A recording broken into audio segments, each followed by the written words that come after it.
आप सभी भाई बहनों का आध्यात्मिक ज्ञानात्मक चैनल की ब्रह्म मुहूर्त ज्ञान उपदेश कक्षा में एक बार फिर स्वागत है। आज की चर्चा का विषय देखिए 4 स्थितियों को लेके है, या यूं कहो कि प्रकृति के 3 गुणों की स्थितियों को समझो, या यूं कहो कि आपके हमारे जो 4 पुरुषार्थ हैं, धर्म अर्थ काम मोक्ष, उनका आधार समझो। क्योंकि हमने चित्र में देखिए मनुष्य के इर्द गिर्द की 3 अन्य स्थितियां भी दर्शाई हैं।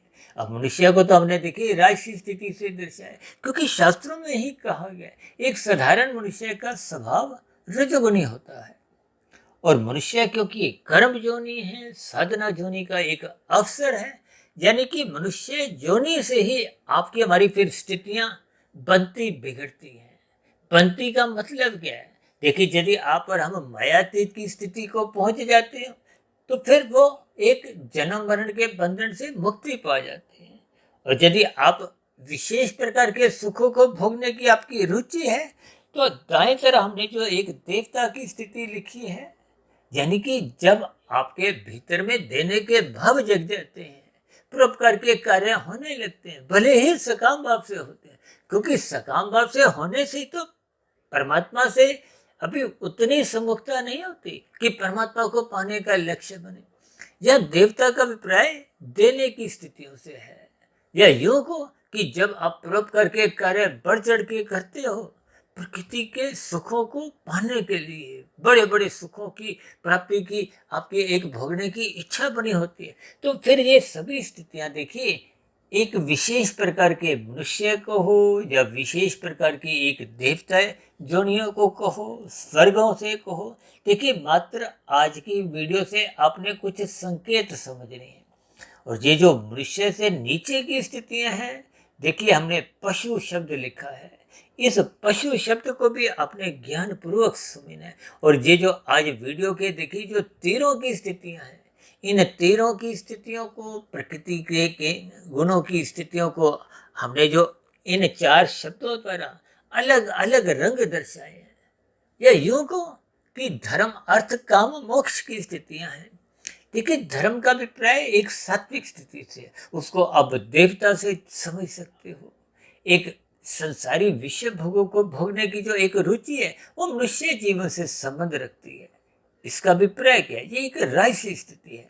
और राजसी से नीचे की जो पशु जोनियां हैं, पशु से नीचे तो देखिए पक्षी, कीड़े मकोड़े, कीट पतंगे, समुद्र में रहने वाले जीव, और इसी तरह वनस्पति जोनी। देखिए, ये सभी स्थितियां ये पशु से संबंधित ही आ जाती हैं। यानी कि हमने देखी 4 वर्गीकरण किए हैं, यानी कि मनुष्य देवता भी बन सकता है, जन्म मरण के बंधन से मुक्ति पाता हुआ, यानी कि ये मिला हुआ जन्म अंतिम जन्म भी वो बना सकता है। यदि स्थूल शरीर के रहते रहते आप और हम मायातीत हो जाते हैं, जन्म मरण के बंधन से मुक्ति पा जाते हैं, क्योंकि ये जो कार्य जगत है ये 84 लाख प्रकार की जोनियां हैं। इन जोनियों का कर्मफल सिद्धांत के अंतर्गत हमारी आपकी स्थितियां बनती बिगड़ती रहती हैं। देखिए, जब शास्त्रों में ही नीचे की 80 लाख प्रकार की जोनियां समझाई गई हैं, कभी कभी देखिए एक साधारण मनुष्य मेरे से प्रश्न भी करता है कि 84 लाख प्रकार की जोनियां किसने देखी, और मेरा एक ही उत्तर होता है कि जितनी जोनियां आपने अपने जीवन में आज तक देखी है उतनी आप मान लो, और जितनी प्रतिदिन आप नई नई जोनियां देखते हो, क्योंकि जोनियां तो देखिए 84 लाख प्रकार की ही है, जिसमें 20 लाख प्रकार की वनस्पति जोनियां हैं। अब वनस्पति जोनियों में देखिए आपके हमारे रसोई में जितनी भी सब्जियां आती हैं, जितनी भी सब्जियों का अभिप्राय आप समझ ही सकते हो, कितनी प्रकार की सब्जियां हैं, और कितने प्रकार की सब्जियां तो देखिए भारत में पैदा ही नहीं होती। इसी तरह कितने प्रकार के फल हैं, आप फलों की दुकान पे जाओ ना, तो कितने फल तो देखिए विदेशों से ही आते हैं। इन सभी स्थितियों को आप जितना जितना क्रमबद्ध तरीके से ज्ञान पूर्वक समझते जाओगे, उतने उतने आपको परमात्मा से जुड़ने से भीतर की एक जिज्ञासा उत्पन्न होगी। जब जिज्ञासा परमात्मा को पाने की बन जाती है तो फिर वो योग की स्थितियां होती हैं। देखिए ये चार स्थितियों को आपने बहुत ही सूक्ष्म स्तर पर ध्यान रखना है।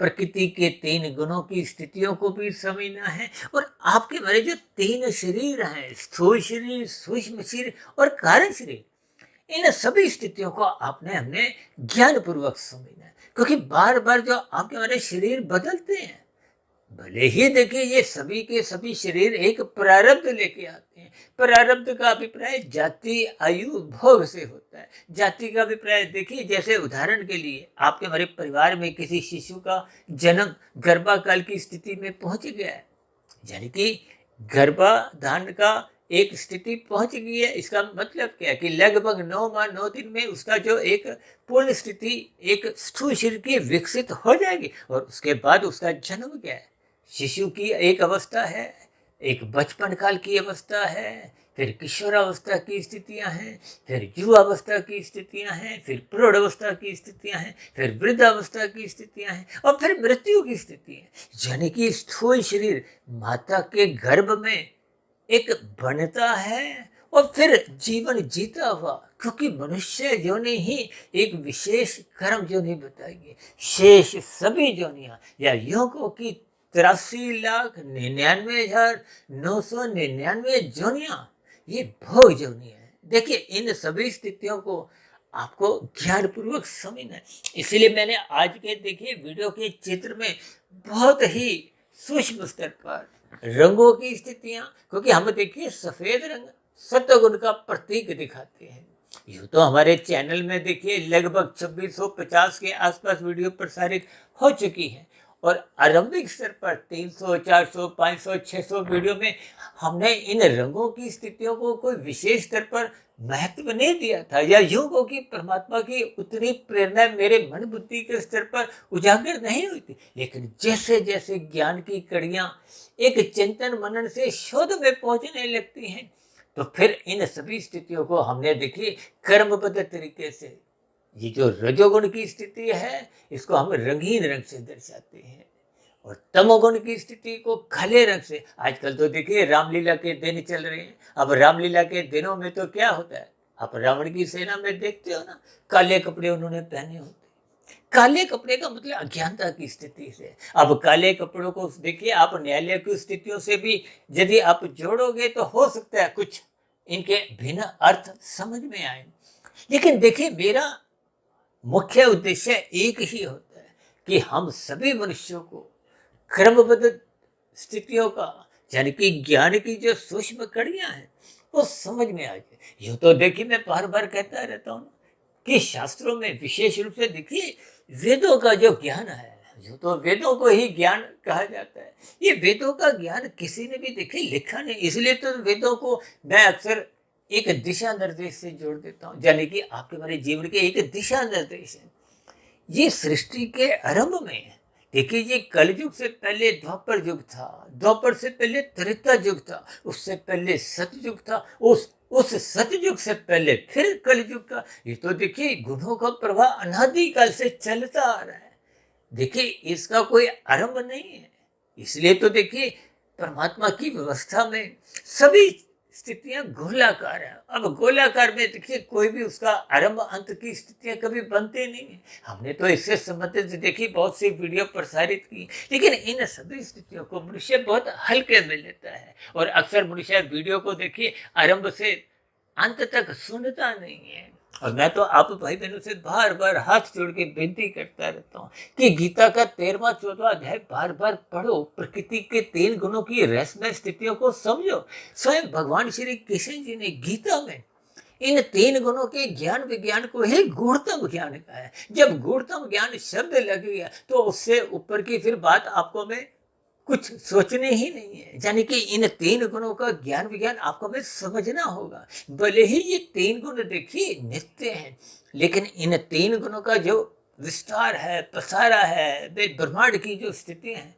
इनको आपको हमें समझना होता है। देखिए इनकी एक आयु है, जैसे कहते हैं ना आपका हमारे जीवन की स्थूल शरीर की एक आयु है, इसी तरह ये पूरे ब्रह्मांड में जो जो स्थितियां हैं, देखिए शास्त्रों में तो यहाँ तक कहा गया है ये कलयुग की आयु, जिसको अक्सर आजकल लोग कहते हैं ना, दो देशों में युद्ध हो रहा है और भी कुछ स्थितियां देखिए बनती बिगड़ती रहती हैं।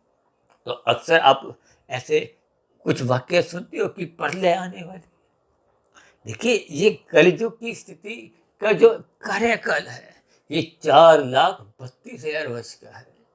और उसमें से तो अभी मात्र 5,126, 27, 28 वर्ष ही बीते हैं। शेष कलयुग तो आपको में देखना है। और इससे दुगनी आयु देखिए द्वापर युग की होती है, तिगनी आयु त्रेता युग की, और 4 गुनी आयु सतयुग की। ये चारों युगों का जब क्रम कार्यकाल पूरा होता है, उसको एक चतुर्युग कहा जाता है। शास्त्रों में कहा गया 71 चतुर्युग जब बीत जाते हैं तो एक मनवंतर कहलाता है। और ऐसे 14 मनवंतर जब बीत जाते हैं, देखिए इनकी गुना भाग करते करते आपका दिमाग भी चक्कर आ जाएगा। भले ही हम अपने हाथों में मोबाइल लैपटॉप लेकर घूमते हैं, लेकिन इन सभी स्थितियों को, यानी कि परमात्मा की विशालता को, जब आप इन सभी स्थितियों को ज्ञानपूर्वक समझोगे तो सहज ही परमात्मा से जुड़ने का आपके भीतर से एक इच्छा जागेगी। शास्त्रों में तो कहा गया कि मनुष्य योनि में ब्रह्म जिज्ञासा रखो, क्योंकि जब तक आप और हम ब्रह्म जिज्ञासा नहीं रखते, ब्रह्म को जानने की इच्छा नहीं रखते, देखिए हम बार बार कहते रहते हैं। अक्सर एक साधारण मनुष्य तो यहाँ तक शिकायत करते हैं कि आपकी वीडियो तो देखिए बहुत लंबी लंबी होती है, सुबह एक वीडियो आती है फिर शाम को आ जाती है, हम एक वीडियो सुन नहीं पाते तो दूसरी फिर आ जाती है। देखिए इन सभी स्थितियों को कभी भी आप भोजन से नहीं जोड़ते कि आपने सुबह का नाश्ता किया, उसके बाद दोपहर का खाना खाते हैं, फिर शाम की चाय पानी पीते हैं, और बीच बीच में भी देखिए कुछ ना कुछ हम खाते पीते रहते हैं, रात को फिर खाना खाते हैं। ये सभी स्थितियों पर कभी हम विचार नहीं करते कि हम बार बार खाना क्यों खाते हैं। लेकिन सत्संग की स्थितियों पर हम बहुत किंतु परंतु की स्थितियां मन बुद्धि के स्तर पर जोड़ते रहते हैं। इसका अभिप्राय क्या है कि आपको हमारा परमात्मा को पाने का कभी भी कोई लक्ष्य नहीं होता। कुछ दिन पहले हमने देखिए पार्ट टाइम फुल टाइम के ऊपर भी कुछ स्थितियों पर प्रकाश डाला था, यानी कि संसार को पाने की जो एक इच्छा है वो तो आपके हमारे फुल टाइम बनी रहती है। देखिए हम अपने परिवार में बच्चों को 2.5-3 वर्षीय होते ही प्ले स्कूल में भेजते हैं ताकि वो सीखे। क्या सीखे? भौतिक ज्ञान। देखिए ये सभी स्थितियां क्या है। फिर उसके बाद की देखिए प्राइमरी कक्षा की स्थितियां हैं, फिर ऊंचे उच्च शिक्षा की स्कूल की शिक्षाएं हैं, फिर कॉलेज की, और भी देखिए बड़े बड़े संस्थानों में। इनके पीछे का कारण क्या है? देखिए इन सभी स्थितियों की मेरी कोई निंदा नहीं है। मैंने भी अपने जीवन के देखिए 20 साल, मैंने भी 11वीं पास करने के बाद 3 साल का जो एक बीए ऑनर्स यानी कि अर्थशास्त्र में 3 साल लगाए, उसके बाद भी मैंने एक कोर्स किया। देखिए इन सभी स्थितियों की कोई निंदा नहीं है, लेकिन इन सभी स्थितियों को क्रमबद्ध ज्ञान पूर्वक आपको में समझना है। क्योंकि मनुष्य जोनि कर्म जोनि है, साधना जोनि का आपके हमारे पास एक अवसर है, और उस अवसर का आपको हमें लाभ उठाना चाहिए। यदि हम अवसर का लाभ नहीं उठाते, देखिए जब आप मैच देखते हो ना, फुटबॉल का, हॉकी का, क्रिकेट का, तो कभी कभी देखिए कोई बैट्समैन कोई गेंद को ऐसा कैच के रूप में उछाल देता है, तो हम कितने जिज्ञासावश देखते हैं कि अब वो खिलाड़ी उसको आउट कर देगा। देखिए ये पक्ष और विपक्ष की स्थितियां होती हैं, यानी कि इनके आपने भावार्थ सुनने हैं। यानी कि वही खिलाड़ी देखिए मैच जीत पाता है जो अवसर का लाभ उठाता है। ठीक इसी तरह देखिए हमने खेलों की स्थितियों को मात्र एक संकेत रूप में, इशारे रूप में, उदाहरण को उतने अंश में ही पकड़ना है कि शास्त्रों की सैद्धांतिक बात आपको में समझ में आ जाए। आपका मेरा मिला हुआ जीवन एक अवसर है। देखिए इस अवसर का आपको में लाभ उठाना है। लाभ उठाने का मतलब क्या है कि आपको में अपना कार्य शरीर शुद्ध करना है। देखिए आपके हमारे ये जो 84 लाख प्रकार की योनियों का निर्धारण है, ये कारण शरीर के आधार पे होता है। मनुष्य की स्थूल शरीर की जैसे ही मृत्यु होती है, देखिए हम सभी भाई बहन एक प्रारब्ध लेके आते हैं। अभी मैंने बताया कि जाति, आयु, भोग। अब जाति तो देखिए मरते तब तक कोई आपकी बारी कोई बदलती नहीं है, लेकिन मनुष्य जीवन पाकर आप जैसे जैसे कर्म स्थूल शरीर के स्तर पर करते हो, देखिए स्थूल शरीर के स्तर पर ही ये कानूनों का पालन करना अनिवार्य होता है। जब स्थूल शरीर के स्तर पर आप लाल बत्ती पे नहीं रुकते तो आपका हमारा चालान कटता है। ये मात्र एक उदाहरण है। और जब जब आप यातायात के नियमों का पालन करते हो, रुकते हो, देखिए लाल बत्ती पे रुकना स्थूल शरीर के स्तर पर अनिवार्य माना गया है। और यदि मन बुद्धि के स्तर पर आपका रुकने का विचार नहीं है तो भी आपका हमारा चालान नहीं कटता। देखिए मैं इसलिए इस बात को जोर देकर समझा रहा हूं ताकि स्थूल शरीर और सूक्ष्म शरीर की स्थितियों का आपको हमें बोध होने लगे। देखिए स्थूल शरीर के स्तर पर हम जितने भी कर्म करते हैं उसका कर्माशय बनता है, और कर्माशय जैसा जैसा बनता है उसके साथ साथ संस्कार बनते हैं। और मानसिक स्तर पर आप जैसे जैसे चिंतन करते हो उसका देखिए कोई कर्माशय नहीं बनता। यानी कि मन के स्तर पर यदि आप लाल बत्ती पे नहीं भी रुकते, भागने की मन में तरंगे से उठती रहती हैं, विचार आते हैं, तो भी आपको हमारा चालान नहीं कटता। लेकिन वो बुरे संस्कार बनते हैं। वो बुरे संस्कार जब कारण शरीर में बनते जाते हैं, वो गहरे बन जाते हैं, तो फिर वही बने हुए बुरे संस्कार कभी ना कभी आपको स्थूल शरीर के स्तर पर भी वो कानून का उल्लंघन करवा जाते हैं। देखिए इन सभी स्थितियों को ही ज्ञान पूर्वक समझना है। इसलिए तो हम बार बार कहते हैं धर्म को प्रथम स्थान पे रखो, अपने कर्तव्य कर्म का पालन करो। ये धर्म प्रथम स्थान पे रखने का अभिप्राय क्या है? सत्वगुण का संग करना, गुरु के प्रवचनों को सुनना, शास्त्रों का स्वाध्याय करना।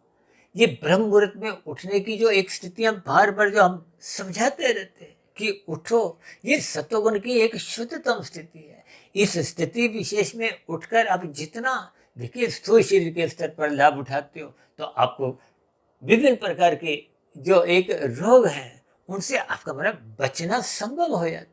देखिए जो जो मनुष्य ब्रह्म मुहूर्त में उठते हैं अक्सर उनको देखिए स्थूल शरीर के स्तर पर रोग कम आते हैं। जो सोए रहते हैं उनको रोग अधिक आते हैं। देखिए ये गुणों का एक प्रभाव है। और इसी तरह जो ब्रह्म मुहूर्त में उठकर अपने मन बुद्धि के स्तर पर चिंतन करते हैं, गुरु के प्रवचनों को सुनते हैं, शास्त्रों का स्वाध्याय करते हैं, तो फिर उनके मन बुद्धि के स्तर पर भी अच्छे अच्छे विचार बनते हुए वो कारण शरीर में फिर धीरे धीरे शुभ संस्कारों की स्थितियां बनाने में एक सहयोग देती है। देखिए इन सभी स्थितियों को हम ज्ञान पूर्वक बार बार समझाते हैं, लेकिन इन सभी स्थितियों को जब तक आप अपने जीवन में ढालते नहीं, इसलिए तो हम बार बार कहते हैं रात को मनात्मक स्थितियों से बचो। ये मनात्मक स्थितियां ही आपके हमारे जीवन में पशु वृत्तियां उजागर करने में सहयोग देती है। देखिए हो सकता है ऐसे शब्द सुनना आपको हमें अच्छा नहीं लगता, लेकिन ये सभी स्थितियां देखिए शास्त्र तो यहाँ तक कहते हैं कि जो मनुष्य सत्संग नहीं करता, यानी कि सत्वगुण का संग नहीं करता, ब्रह्म मुहूर्त में उठता नहीं है, तो फिर उसके जीवन में राशि स्थितियां बिगड़ने लगती हैं। राशि स्थितियां जब जब बिगड़ती हैं तो वो देर सवेर आपको में तमोगुण में गिराती है। तभी तो कहते हैं ये जो 5 भोग्य विषय हैं, देखिए त्रेता युग में प्रभु राम जी ने विभिन्न प्रकार की जो मर्यादाएं आपको हमें एक ज्ञान उपदेश रूप में समझाई, उनको आपको हमें अपने जीवन में ढालना चाहिए। अन्यथा आपके बड़े विषय भोग अमर्यादित होने लगते हैं। आज 24/7 जो विषय भोगों की लोलुपता आपके हमारे घरों में नाचने लगी है, ये सभी स्थितियां आपके हमारे जीवन में सत्संग करने नहीं देती। फिर धीरे धीरे ये पशु वृत्तियां जगाने में सहयोग देती हैं, और कब पशु वृत्तियां नाचने लगती हैं मनुष्य को इसका बोध नहीं होता। देखिए ये जो 4 स्थितियां हैं पुरुषार्थों की, धर्म अर्थ काम और मोक्ष, यदि आपका हमारा धर्म ही प्रथम स्थान पे नहीं है, यदि आप और हम अपना सत्वगुण यानी ज्ञान का दीपक नहीं जलाते, श्रद्धा पूर्वक सत्संग नहीं करते, गुरु के प्रवचनों को सुनते नहीं है, शास्त्रों का स्वाध्याय करते नहीं है, ब्रह्म मुहूर्त में सोए रहते हैं, तो निश्चित रूप से दिन में जब राशि स्थितियां होती हैं तो मनुष्य की भागदौड़ अधिक से अधिक धन कमाने में लगी रहती है। ये धन कमाते कमाते संग्रह वृत्ति जगने लगती है। ये संग्रह वृत्ति में देखिए अनीतिगत कार्य होने लगते हैं, कानून का भी उल्लंघन मनुष्य करना आरंभ कर देता है, और शास्त्र विरुद्ध कब कितने पाप कर्म करता हुआ अपना जीवन बर्बाद करता है मनुष्य को इसका बोध नहीं रहता। देखिए अभी कुछ दिन पहले ही हमने एक ब्रह्म मुहूर्त ज्ञान उपदेश कक्षा में ही एक वीडियो प्रसारित की थी, श्रद्धा पूर्वक सत्संग के अभाव में, और हमने काले रंग से देखिए 99.99% के साथ एक प्रश्न चिन्ह लगाया था। और ये सभी स्थितियां आप और हम भाई बहन मनुष्यों को समझनी चाहिए। देखिए, भले ही किसी के स्थूल शरीर के मरने पे अक्सर हम शुभ भाव से एक विचार बोल देते हैं कि अमुक अमुक मनुष्य का, या कोई भी देखिए औरत हो मनुष्य हो, कि स्वर्गवास हो गया। स्वर्ग का अभिप्राय सुखों से लिया जाता है। ये जो देवी देवताओं की स्थितियां हैं ये सुखों से ही जोड़ी जाती है। देखिए, सुखों का प्रलोभन इसलिए दिया जाता है कि आप परोपकार के कार्य करो, और दुखों का, नरकों का भय इसलिए दिखाया जाता है कि आप पाप कर्मों से बचो। देखिए, अभी मैंने कहा ना, मरते दम तक आपकी हमारी जोनी नहीं बदलती, भले ही आपके हमारे व्यवहार में पशु वृत्तियां नाचती हों। आज देखिए, कितने ही मनुष्यों में वैश्यपन दिखाई देता है, इंसानियत दिखाई नहीं देती, मानवता दिखाई नहीं देती। देखिए, घर घर में लड़ाई झगड़े, गली मोहल्ले में लड़ाई झगड़े, एक देश में रहते हुए विभिन्न प्रकार की देखिए लड़ाई झगड़ों की स्थितियां होती हैं। ये झूठ, छल, कपट, ठगी, हेरा फेरी, अनीतिगत कार्य, ये सब स्थितियां आप और हम प्रतिदिन अखबारों में या अपने मोबाइल पे समाचारों की स्थितियां आप देखते सुनते ही हो। आजकल तो देखिए डिजिटल अपराध होना आरंभ हो गए हैं, छीना झपटी की स्थितियां, ये सभी देखिए कानून के अंतर्गत भी अपराध मानी जाती है। लेकिन ये अपराध तो देखिए तभी आपको में सजा दिलवा पाते हैं जब आप पकड़े जाते हो। अक्सर मनुष्य देखिए बच जाते हैं। देखिए, ये सभी स्थितियां कहीं ना कहीं संसार में देखी ही जाती है। देखिए, लेकिन प्रकृति के यहाँ आज तक कोई भी मनुष्य किए गए पाप कर्मों का फल भोगे बिना बच नहीं पाया।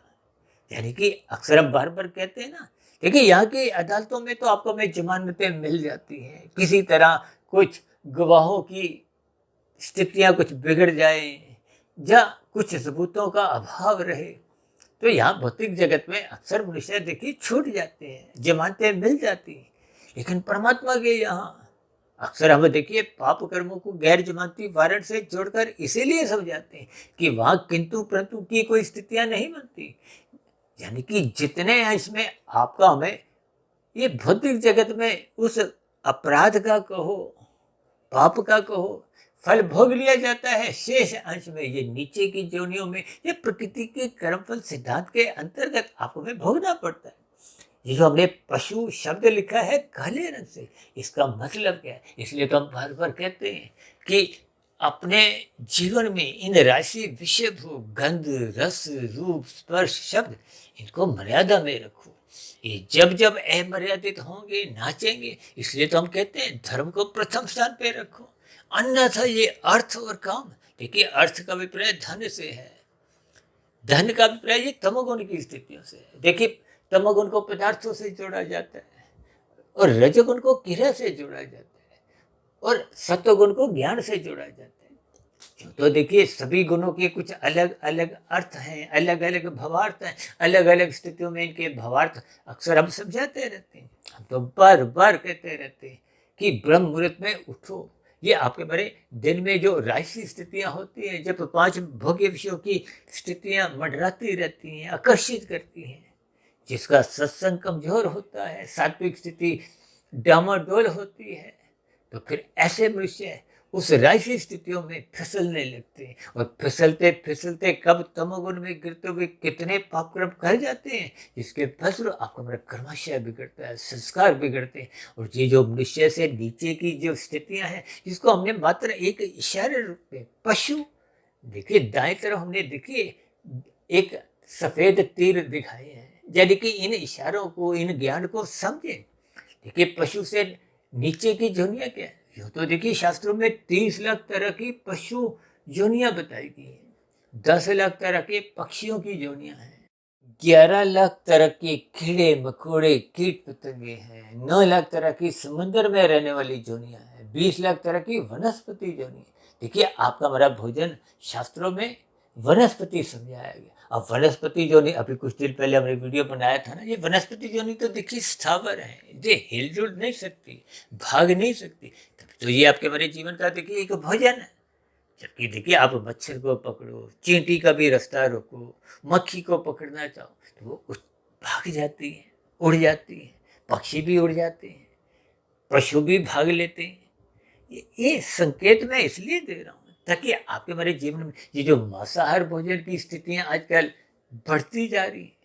देखिए, भले ही कोई मनुष्य स्वयं पक्षियों की हत्या ना भी करे, पशुओं की हत्या ना भी करे, लेकिन खाने वाले को ही अधिक पाप लगता है। भले ही देखिए हर 6 महीने बाद जो नवरात्रों की स्थितियां आती हैं, ऐसे तामसी मनुष्य उन दिनों में कुछ सुधर भी जाते हैं।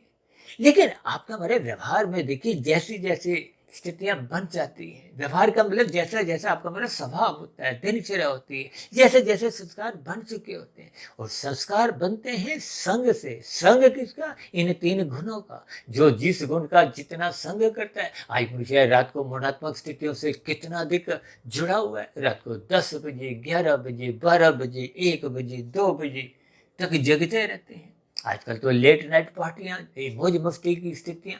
देखिए, इन सभी स्थितियों को आपको भी ज्ञानपूर्वक समझना चाहिए। देखिए, मैं तो परमात्मा की प्रेरणा से पिछले 26-28 वर्षों से लगभग 1 डेढ़ 2 बजे उठने का एक स्वभाव सा बन गया। भले ही उससे पूर्व की स्थितियों में मेरा भी लेट नाइट तक जगना बना रहता था, कोई व्यवसाय की स्थितियां ऐसी थी, लेकिन जैसे जैसे परमात्मा की कुछ कृपाएं ऐसे जीवन में आने लगी, जैसे ही देखिए परमात्मा से आपका संबंध बनने लगता है, या यूं को आत्मा परमात्मा के जब सम्मुख होने लगते हैं, इसलिए तो हम यहाँ तक कहते हैं, जब जब जीवन में देखिए सुख आते हैं, वो आपको में प्रमाद में घसीटते हैं। और ये प्रमाद ही सतोगुण से विमुख करता है। प्रमाद में ये सात्विक वीडियो सुनने की भी कोई इच्छा नहीं होती। आज कोई डीजे पे नाच कर रहा है, और भी देखिए कुछ ऐसी राशि स्थितियां फिल्मों में, या और खेल जगत में, या फैशन की दुनिया में, या आजकल तो देखिए ये जो शादी ब्याह की स्थितियां हैं, ये राजसी तामसी अधिक बनती जा रही हैं। और कुछ दिन पहले तो आपने भारत जैसे देश में ही प्री वेडिंग की स्थितियों पर भी विशेष स्थितियां आपने देखी हैं, सुनी हैं। ये सभी स्थितियां देखिए, जब जब अर्थ और काम बिगड़ते हैं तो आपके हमारे जीवन में पशु वृत्तियां नाचने लगती हैं। इसलिए तो हम बार बार यहाँ तक कहते रहते हैं कि अपने जीवन में धर्म को प्रथम स्थान पे रखो। ये धर्म की चार दीवारी इतनी मजबूत बनाओ, इतनी ऊंची बनाओ कि ये अर्थ और काम उस दीवार को लांघ ना सके, तोड़ ना सके। आजकल देखिए ये धर्म की दीवार कमजोर है। धर्म की दीवार कमजोर होती है तभी तो ये अर्थ और काम नाचने लगते हैं, उस धर्म की मर्यादाएं तोड़ने लगते हैं, जिसके फलस्वरूप आपका हमारा क्रमशः बिगड़ता है, संस्कार बिगड़ते हैं। और बिगड़े हुए संस्कार बार बार आपको हमारे भीतर में पशु वृत्तियां ही जगाते हैं। देखिए, भले ही स्थूल शरीर के स्तर पर आप और हम पशु बन नहीं जाते, लेकिन कारण शरीर के स्तर पर वो पशु वृत्तियां जगने से आपके हमारे संस्कार, कर्मशय, वो सब बिगड़ जाता है। तो इसीलिए तो हमने देखिए मनुष्य से नीचे की अधोगति की स्थितियां, वो पशु शब्द से इशारा किया है। देखिए, किसी के यदि पाप कर्म 90-95% है, पुण्य कर्म 5-10% ही है, तो ऐसी स्थिति में तो देखिए बहुत नीचे की जोनियों में, वनस्पति जोनियों में जाना पड़ता है। कभी कभी मनुष्य ऐसा भी भ्रम पाल लेता है कि मनुष्य जोनि पाकर 84 लाख प्रकार की जोनियों में भटकना पड़ता है, दुख भोगने पड़ते हैं। लेकिन ये सब कर्मफल सिद्धांत के अंतर्गत इन सभी स्थितियों पर हम संचित कर्म, क्रियामान कर्म, प्रारब्ध की स्थितियां, इन पर चर्चाएं करते आए। आज मेरा केवल मन में ऐसा विचार आया, क्योंकि जब तक आप और हम ज्ञान पूर्वक स्थितियों से अपने आप को जोड़ते नहीं है, ये कर्मफल सिद्धांत की स्थितियों को समझते नहीं, जो तो गीता में देखिए भगवान श्री कृष्ण जी ने यहाँ तक कहा है कि अच्छे अच्छे बुद्धिमान मनुष्य का अभिप्राय सात्विक मनुष्यों से है। यानी कि अच्छे अच्छे बुद्धिमान मनुष्य भी कर्मफल सिद्धांत की स्थितियों को समझने में उनकी बुद्धि चकरा जाती है। तो फिर राजसी मनुष्य आप और हम देखिए इन सभी स्थितियों को उतना समझ ही नहीं पाते। हम तो राजसी स्थितियों के बारे में बार बार कहते हैं। राजसी मनुष्य अपने जीवन में एक ही गलती 2 बार, 5 बार, 10 बार नहीं, कितनी बार, सैकड़ों बार, हजारों बार करता है। देखिए, और तामसी मनुष्य तो गलतियां ही करता है। देखिए, ये सभी स्थितियों को आपको भी ज्ञान पूर्वक समझना चाहिए। इसलिए तो कहते हैं सत्संग करो, ब्रह्म मुहूर्त में उठो, शास्त्रों का स्वाध्याय करो। ये श्रद्धा पूर्वक सत्संग ही आपको में गुरु से जोड़ता है, शास्त्रों से जोड़ता है। देखिए, शास्त्र आपके हमारे जीवन के एक मार्गदर्शक है। जैसे आप गाड़ी चलाते हो तो जीपीएस ऑन कर लेते हो, लेकिन जीवन रूपी गाड़ी चलाते समय हम शास्त्रों की अवहेलना कर देते हैं, उपेक्षा कर देते हैं। इसलिए तो शास्त्रों में देखिए विभिन्न प्रकार के कर्मकांड रचे गए। ये कर्मकांड जब ज्ञान पूर्वक होते हैं तो आपको हम परमात्मा से, शास्त्रों से जुड़ पाते हैं। और यदि ये कर्मकांड लोभ या भय से होते हैं, जैसा कि अक्सर दिखाई देते हैं, तो फिर आपके मरे वो सात्विक स्थिति मजबूत बनती नहीं है। अक्सर मैं बार बार कहता हूँ कि मनुष्य सत्वगुण में पहुंच तो जाता है, कर्मकांड लोभ भय से करता हुआ, लेकिन वहां रुकता नहीं है। मात्र एक औपचारिकता निभाते हुए फिर अपने संसार में राजसी तामसी स्थितियों में ही जीने का जैसा उसका स्वभाव होता है, उन्हीं में ही आने लगता है, गिरने लगता है, नाचने लगता है। इन सभी स्थितियों को ही आपको भी ज्ञानपूर्वक समझना चाहिए। जब तक आप और हम देखिए ज्ञानपूर्वक इन सभी स्थितियों को समझते नहीं, क्योंकि हमने तो देखिए मनुष्य के दाएं तरफ जो देवता लिखता है, ये देवता का अभिप्राय देखिए ऊपर की जोनियों से है। और ये ऊपर की जोनियों से दो तीर दिखाए हैं, यानी कि मनुष्य चाहे तो देवता भी बन सकता है। और देवता जोनी के बाद देखिए उन जोनियों में भी जब पुण्य कर्मों की कमजोरी आ जाती है, देखिए जब आप कोई भी सुख भोगते हो, जैसे आपके पास देखिए 500 रुपये है, आपने 300 रुपये खा लिए तो आपके पास 200 रुपये बचते हैं। ठीक देखिए, जब आप दुख भोगते हो तो आपका पाप कर्मों का कर्मशय घटता है। अब नीचे की जोनियों में दुख भोगने से पाप कर्मों का कर्मशय घटता है, ऊपर की जोनियों में सुख भोगने से आपका हमारा पुण्य कर्मों का कर्मशय घटता है। वो घटते घटते फिर पुनः मनुष्य योनि की प्राप्ति होती है। और मनुष्य योनि में जब पाप कर्मों का कर्मशय बढ़ जाता है, देखिए मनुष्य योनि तो तभी मिलती है जब संचित कर्मों में मरते समय पुण्य कर्मों की स्थिति कम से कम 50-51% होती है। देखिए इन सभी स्थितियों पर हमने विस्तार से एक वीडियो बनाई थी, मनुष्य के मरने के बाद का अगला जन्म। वो लगभग देखिए 3.25 घंटे की थी। उन सभी स्थितियों को हमने विस्तार से समझाया था, क्योंकि मनुष्य जोनि देखिए कर्म जोनि के साथ साथ साधना जोनि का अवसर है। अवसर का मतलब ये है कि आपको हमें मायातीत की ओर अग्रसर होना चाहिए। मायातीत की ओर अग्रसर होने के लिए आपको हमें सात्विक स्थिति मजबूत बनानी होती है। ये धर्म की स्थिति जब मजबूत होती है तो फिर ये जो मोक्ष प्राप्ति की ओर जाने का एक रास्ता खुलता है। देखिए जैसे रजोगुण और तमोगुण संसार में बांधते हैं, इसलिए तो रजोगुण तमोगुण को बंधनदायक कहा गया, जबकि सतोगुण को मुक्तिदायक कहा गया। और सतोगुण का संग करना ही सत्संग की स्थिति है। इसलिए हम सभी भाई बहनों को मायातीत होने की दिशा की ओर बढ़ना चाहिए। और मायातीत स्थिति की ओर बढ़ने के लिए, परमात्मा को पाने का लक्ष्य बनाने के लिए आपको में सात्विक स्थिति मजबूत बनानी होती है। जैसे आईएएस की परीक्षा में बैठने के लिए, देखिए आईएएस अधिकारी बनने के लिए पहले तो आपको में प्रिलिमिनरी टेस्ट पास करना अनिवार्य होता है, बाद में फिर आपको हमें मुख्य परीक्षा में बैठने की एक अनुमति मिलती है, पात्रता बनती है। ठीक इसी तरह ये राजसी तामसी मनुष्यों की देखिए परमात्मा से जुड़ने की स्थितियां भले ही दिखती हैं, लेकिन जब तक आपका मतलब सतोगुण सात्विक स्थिति मजबूत नहीं होती, ब्रह्म मुहूर्त में हम उठते नहीं है, गुरु के प्रवचनों को आदरपूर्वक सुनते नहीं है, शास्त्रों का स्वाध्याय निरंतर करने का अपना स्वभाव नहीं बनाते, यानी कि कारण शरीर जब तक शुद्ध नहीं होता, देखिए शुद्ध होने से ही तो आपके हमारे जीवन में कर्म योग, ज्ञान योग, भक्ति योग की स्थितियां बनती। ये योग का मतलब जब आत्मा परमात्मा से अपना संबंध पहचान लेती है, परमात्मा को पाने का एक लक्ष्य बन जाता है, तो ये मायातीत की स्थितियां, ये योग कहो, साधना कहो, यानी कि जितनी कमाई आप इस मनुष्य जीवन में कर सकते हैं आपको में करनी चाहिए।